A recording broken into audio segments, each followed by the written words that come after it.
This episode is brought to you by the Denver Art Museum, because you can experience all stars, American artists from the Phillips Collection, right now at the museum. Discover some of the best American art from one of the most celebrated collections in the United States. See landmark works by more than 50 artists, including Jackson Pollock, Edward Hopper, Georgia O'Keeffe, Jacob Lawrence, and more. This special exhibition is only on view for a limited time. See it now. Learn more and buy tickets at denverartmuseum.org. That's denverartmuseum.org. Today on CityCast Denver, millions of turkeys are lining up right now to be slaughtered, is what some hardcore vegan activists are probably saying with Thanksgiving coming up next week. So we're talking about the Denverites with a big new idea to consume less meat and be less obnoxious. Then, are delivery apps killing our beloved local restaurants? It's Thursday, so we're talking about what Denverites are eating, plus our picks for your weekend.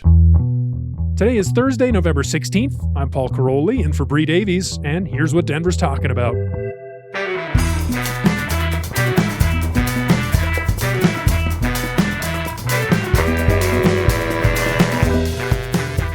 Good morning, everyone. I'm here with producer Olivia Jewel Love. Welcome, Olivia. Good morning, Paul. How's it going? Oh, it's going great, Olivia. And because it's Thursday, I'm also joined by our newsletter editor and resident foodie, Peyton Garcia. Hey, Peyton. Good morning, guys. Well, you two, we've got a whole mess of food news to dig into. Let's do it. Let's get right to it. Story number one. With Thanksgiving coming up next week, I don't think I'm the only one thinking about how I'm going to navigate that turkey dinner. One new group of people have a big new idea that might help. And according to Axios, 600 of them gathered for their annual convention in Denver last week, the 5th annual Reducetarian convention. Reducetarians, Olivia. Can you explain what that is? Who are these people? Yeah. What a name, right? It's something. It is something.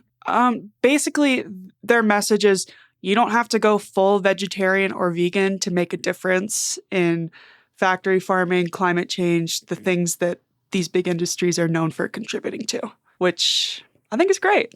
It is great. And it is like, it's something that is personal to me as someone who identified as a vegetarian for a long time. Like, they're really getting at a core tension with the movement around motive. Yes. Like, it's so easy to disagree with people about their motives, but when you talk about goals, it's a lot easier to find common cause. And so I kind of love this new idea. That's kind of where I'm at. I mean, I guess I am a reducetarian, and I just didn't know it. Oh, yeah? It's something I've been trying to work on over the last few years. So I've always been like a devout carnivore. Like, if there is not a meat in my meal, like, all hell breaks loose. But really what changed my mind is when I started digging into the impacts that meat consumption has on the environment. That's really what got me to start rethinking my relationship with meat. But I am not willing to cut meat out.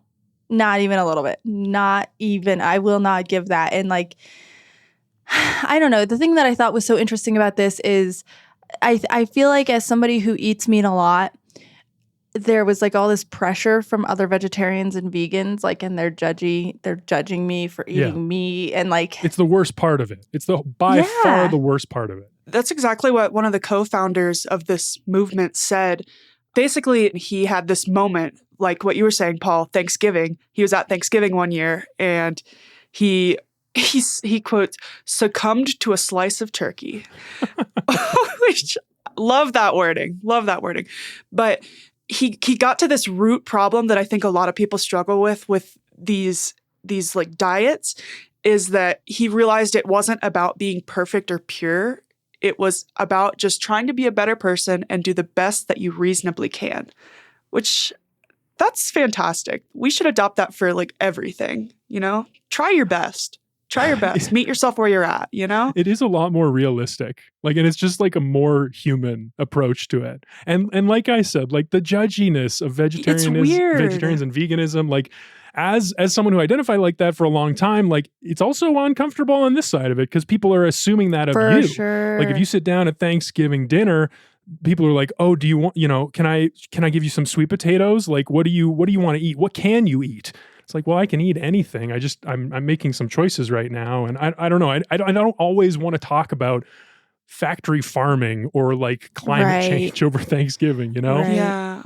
It's just in the way. Like this Reducetarian thing, it's like, I don't know how they're going to build a movement around it, making it like low stakes and like easier to get along with, but I like the basis of the idea. Yeah, I think so. When I first saw the article, I kind of rolled my eyes because I was like, Reducetarian, seriously? Like, what are we The doing? name is a But- little.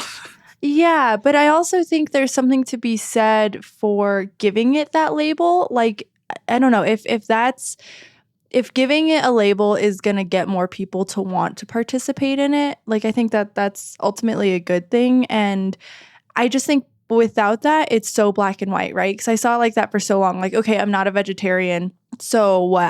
I'm pro global warming. God. Like that's how it felt, right?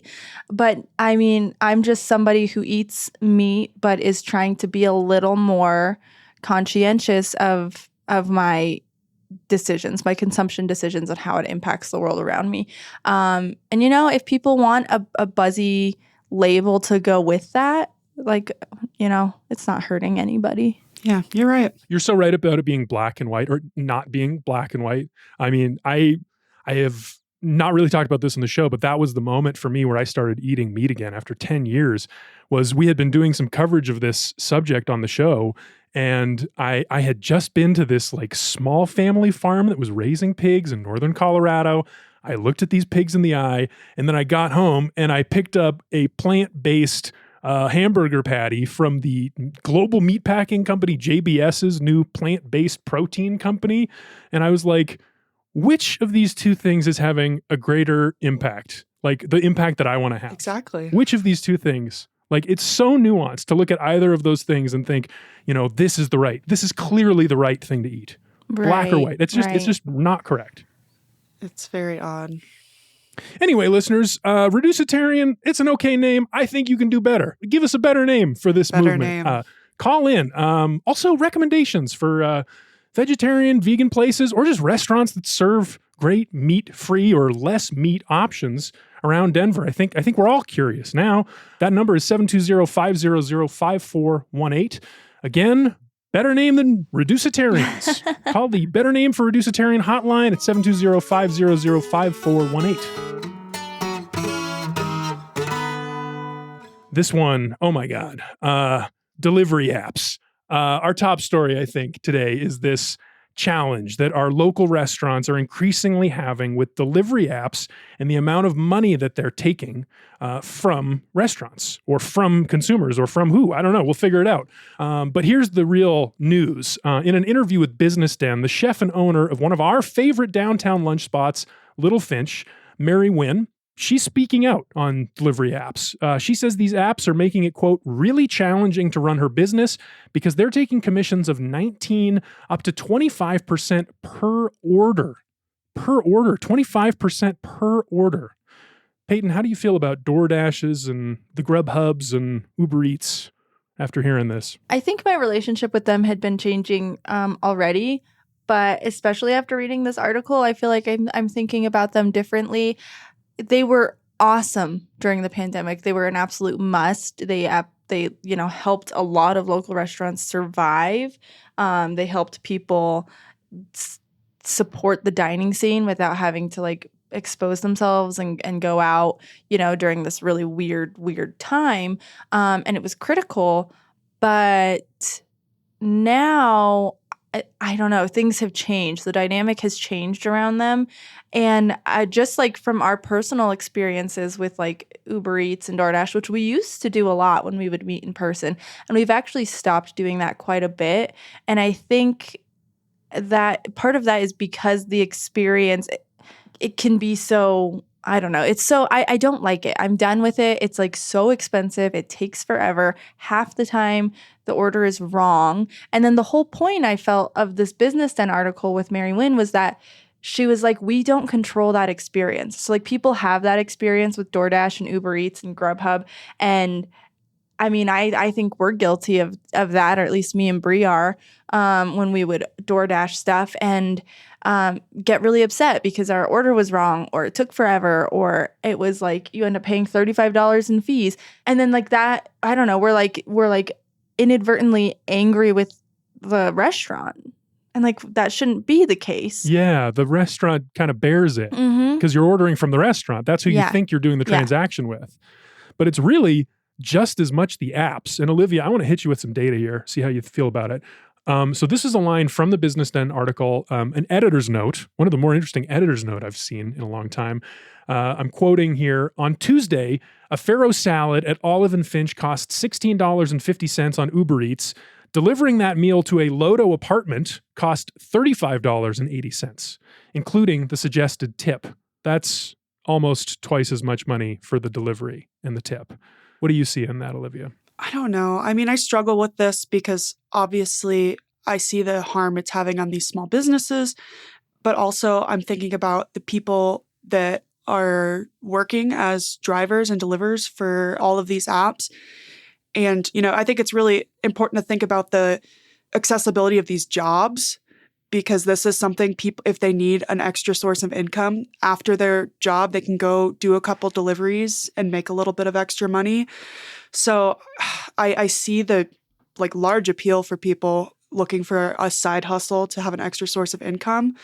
But at the same time, it's like upsetting that it's taking away from these small businesses who are trying to do the same thing, just have a livelihood. But I wanted to point out the apps like this and just the new age of delivery in general. I feel like there's such a huge accessibility component to it that makes a big difference for people. How so? I mean, just thinking about myself, I'm neurodivergent. Sometimes I have good days, I have bad days.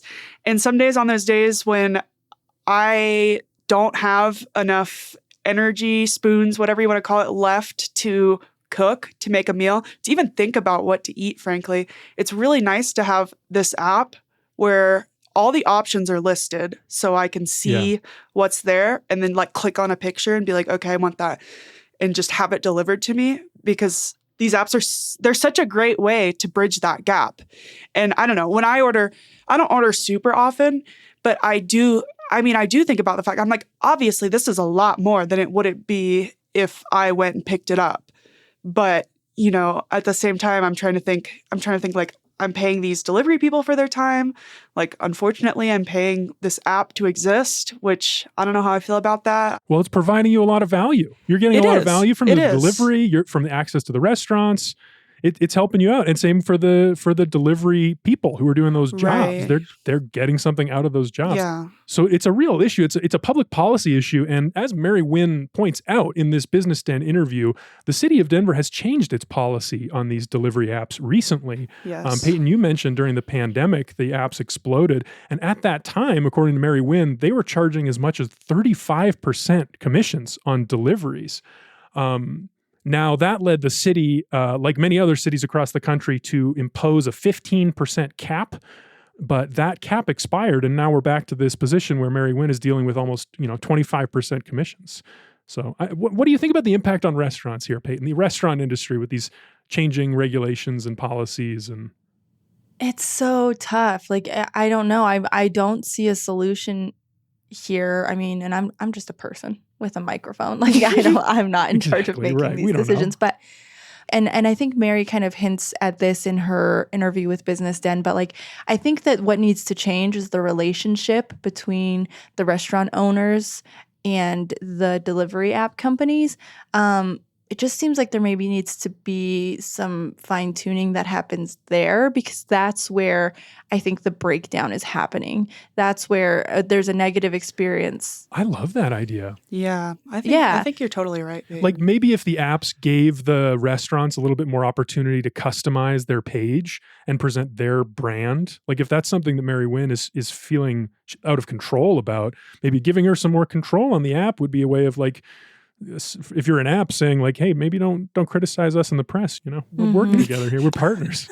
So there's one other thing I wanted to talk about here. After I read this article, I realized there's a really important question here. They're just not pressing her on enough, at least for me. And that is, if these apps are gouging you so bad, why not dump them? Why not get off the apps? Why not just not use them? If you're losing money on these transactions. So I read up on this, and the U.S. Chamber of Commerce actually wrote a post with advice to restaurateurs about how to best use delivery apps. And it totally unlocked this question for me. It said, The benefit of working with these third-party services is that your restaurant or cafe is exposed to the tens of millions of monthly users who rely on these apps for food delivery. Exposure. That's what the restaurant owners think they're going to get out of it. It's giving unpaid internship. You think that's unpaid internship energy? I mean, the way they described it, it's like, oh, the exposure should be enough. Like, I shouldn't have to pay you for your services. Yeah. I think it's like competitiveness, right? And they did kind of ask her. So Business Den says, are you saying in a way it's not possible for Olive and Finch to not be on these services? And Mary says, I don't want to make a blanket statement but for us, we've chosen to be on these platforms because we know that our guests order through that platform and we value those platforms. So, I mean, like, she kind of hedged around it, but I think that she feels, if I had to guess, like, she feels like she would be losing such a large swath of potential customers. And then you've got all of these other like restaurants who are that she's, essentially competing with, who are on these platforms, right? And so I think that I would think it's like a competitive thing. And when they asked her, like, well, why can't you just do your own delivery system? It's not cost effective for her to do something like that. So even though these apps are like gouging local business owners, it's still, I guess, better than like trying to do your own. I don't know. I don't know either. I think like 75% of restaurants are now on the apps. That was another thing in this article. Like, it must be very, very difficult to not be on the apps. Yeah, it's just, to me, it's the idea that you're losing money by being on these apps, but you're getting repaid on the possibility that somebody could order on your app one time and then like it so much that they're going to come in person. It's such a gamble to me. That, like, with these people's livelihoods. I think that's exactly right. And I think that's what the situation is. I think she is making a gamble. Every choice she makes with this, she's making a gamble about the future of the business. Yeah. Stressful. No, it's complicated. This episode is brought to you by Denver Botanic Gardens. Because Blossoms of Light is coming up. The annual holiday light show at the garden opens this Friday, November 17th, and runs through January 1st. Don't miss the ever-changing display of light and color with a massive animated tunnel of lights, illuminated water features, and lightscapes synchronized to music, plus holiday treats and warm drinks for purchase. This show is illuminated 100% with LED lights because Blossoms of Light aligns with the garden's core value of sustainability. CNN ranked Blossoms of Light as one of the top places to see lights in the country. Honestly, they're underselling the treats part of it here. Their hot cocoa is good. They always have good snacks in their little snack restaurant. It's kind of the part I look forward to the most. Tickets are on sale now, so get yours today at botanicgardens.org. That's botanicgardens.org. Maruchan superfans are everywhere. From the busy moms who want to deliver maximum flavor in a flash to dorm room diners who want to put some slurp in their step. There are a ton of copycats you could use, but if you want to bless your bowl, there's only one true Maruchan. Whether you choose instant lunch, ramen bowls, yakisoba, or restaurant quality gold, Maruchan is the only ramen worth obsessing over. Smiles for all. Maruchan. See what all the ramen hype is about at maruchan.com. Well, let's move on to another complicated subject that we talked about last week, actually, and proved to be so complicated that we heard from a lot of listeners with all sorts of different thoughts on it. So we thought, let's go a little deeper here. So if you didn't hear last Thursday's episode, this was the story about the Silverthorne-based food stylist and Instagram celebrity Tegan Gerard, a.k.a. Half-Baked Harvest, who the New York Times reported, quote, has become an unwilling lightning rod for controversy entangled in issues that have galvanized the food world in the last decade, including cultural appropriation, intellectual property, body shaming, privilege, and racism. Olivia, do you want to read us our email? Yes. So we got an email from Anna E. And Anna writes, "Hi, CityCast team. I gasped when I heard you all kick off your discussion around Half-Baked Harvest today on the podcast. I am actually a longtime Half-Baked Harvest follower and have made many of her dishes. They've all been pretty good. One thing I thought was missing from the discussion on the show was a chef's perspective. There's a responsibility that the best chefs I've known seem to recognize. That responsibility is to make sure that they are being respectful of other cultures in their work. They do this by recognizing the origins and traditions of various dishes, doing their research, and so much more. We have a higher standard for being well-researched and thoughtful in our dishes. When I was a chef, I had a dish I wanted to make. I would go directly to the source as best I could to find out the origins. What ingredients are used in this traditionally and why? Is this a special occasion dish? And would it be maybe disrespectful or out of context on my menu? I think her greatest faux pas here actually comes from a lack of professional experience and understanding the art of cooking, not intended harm. However, she doesn't take the same responsibility for her impact, and it's very disappointing. And then she says, what is very frustrating about people like Half-Baked Harvest is that after 10 plus years of her work, she doesn't seem to grasp that what she's doing is harmful, nor does she express any desire to gain insight or technical knowledge. See the comment she made about defrosting a turkey or modifying recipes for altitude. Blissful ignorance? It's hard to tell. Thank you, Anna. That is excellent feedback. Anna. I so agree. We were missing a chef's perspective. Thanks for giving it to us. Peyton, we've been talking about this issue all week since that episode aired. How are you feeling about it right now? We really have. Honestly, every time this has come up, whether, we were talking about it, when we were talking about it on mic, when we talked about it off mic, when I discussed it with my husband later that day after we got some feedback from listeners, honestly, my mind is like racing. I think there's just a lot to talk about here. And I would say that was the biggest problem with the New York Times piece is they kind of loaded it up really heavy. So they talked about like these internet trolls who are, I personally, I think causing harm to Tegan Gerard. I mean, they're talking about her body weight. They're talking about eating disorders. They're honestly just being horrible for being horrible's sake. But then they also paired that with this cultural appropriation piece and lumped them together. And I don't think that was the right thing to do because they kind of take away from each other. And I think when we talked about it last week, Bree and I really kind of zeroed in on the way that some people attack Tegan Gerard on the internet. And that really got us fired up. And it kind of had us look like really kind of just sweep the cultural appropriation thing under the rug. And so I do think that there needs to be more discussion around that. And after hearing Anna's email or reading Anna's email, I think it really did change the way I was thinking about this. How so? I think Anna makes a really good point about Tegan. She's not a chef. That's the thing, right? Like she does not identify as a chef. I don't think she ever has. She's an Instagrammer. I think the idea you brought that the article having these two huge like facets of different terrible things that are happening really took away from each other. Like my thought on this is kind of that they threw in the parts about her like cyberbullying and all the stuff happening online.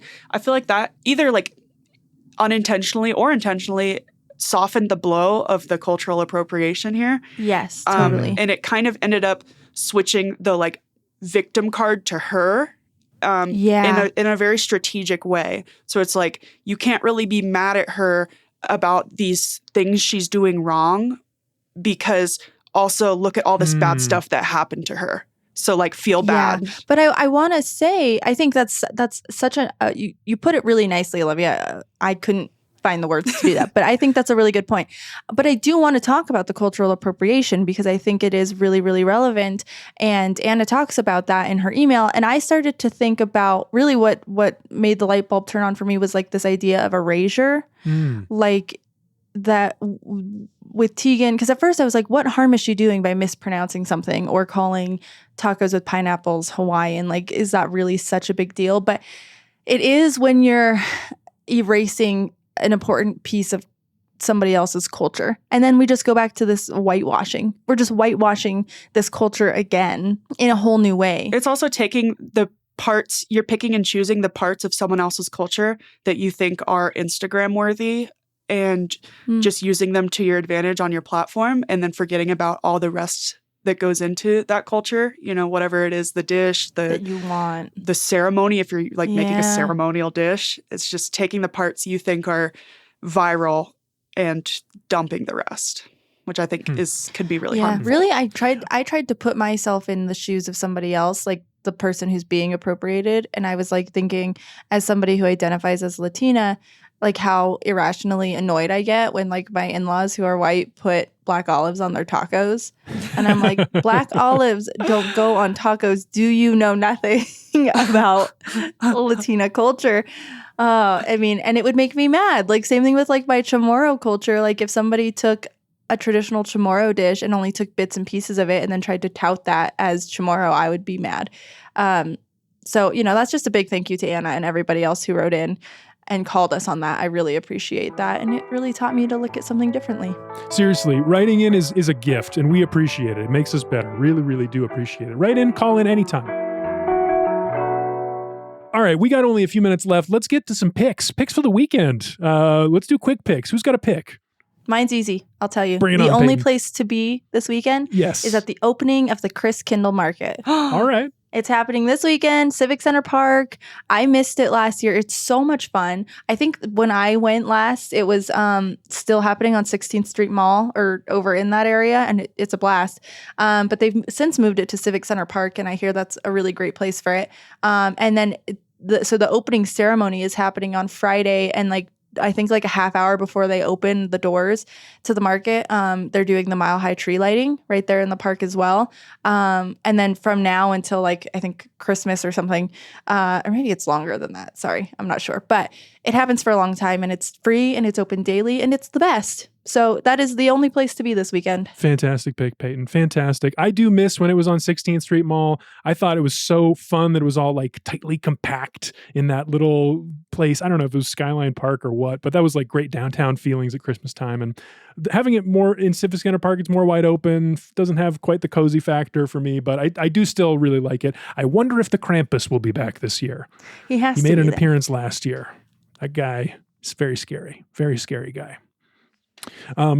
Olivia, you got a pick? Yeah. This one goes out to the Lakewood girlies like me. It's same type of vibe as Peyton's, but we're going to the downtown Lakewood Holiday Bazaar, weekend 1, happening November 17th through 19th. So Nice. It's in Belmar. There's going to be 80 plus local makers, indoor shopping marketplace, free entry, live music, market bar and lounge, and an outdoor ice skating rink. Oh, cool. You had me at free entry. Belmar's a great place. It's Yeah, cute. It's Very cute. Christmassy too. That's a good spot. Yeah. Yeah, and I live right by there, so trying to do more Lakewood stuff. So Nice. Love it. nice. Get out into the burbs. I like Hell that. We yeah. have a lot of burb listeners who appreciate that. yes. All right, Paul, what do you got? All right. So my pick is the new exhibition that just opened at History Colorado, dedicated to the 10th Mountain Division.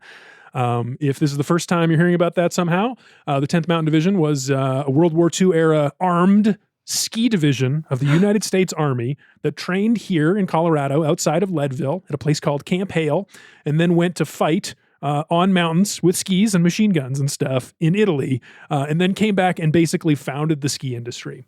So it's What? and Had you I not know, heard of this, It's an Olivia? incredible No. story. It's an Yeah, incredible it's really story. cool. We've talked about it a few times on the podcast since the very beginning when we learned about it, and then we were like, "What?" Oh my God. Wow. Okay, I know what I'm searching super after cool. this. Yeah, so this new exhibit, I'm sure it's the perfect place to take your dad and possibly leave him. And if you do, you might end up spending a weekend in Leadville before spring. That's all I'm saying. That could happen. That's a Wow. great choice, Paul. Good pick. It's really cool. All right, Olivia, Peyton, thanks so much for joining me. Yeah, this was fun. This was jam packed.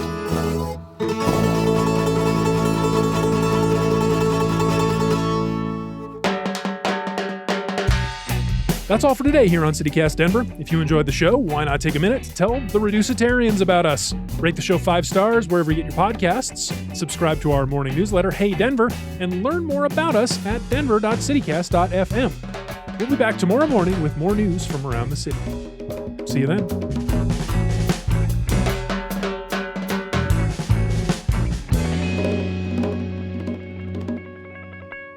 This was never me, by the way. I've never been obnoxious about eating no meat. Not one time. Just in case you were wondering. It hasn't happened a single time.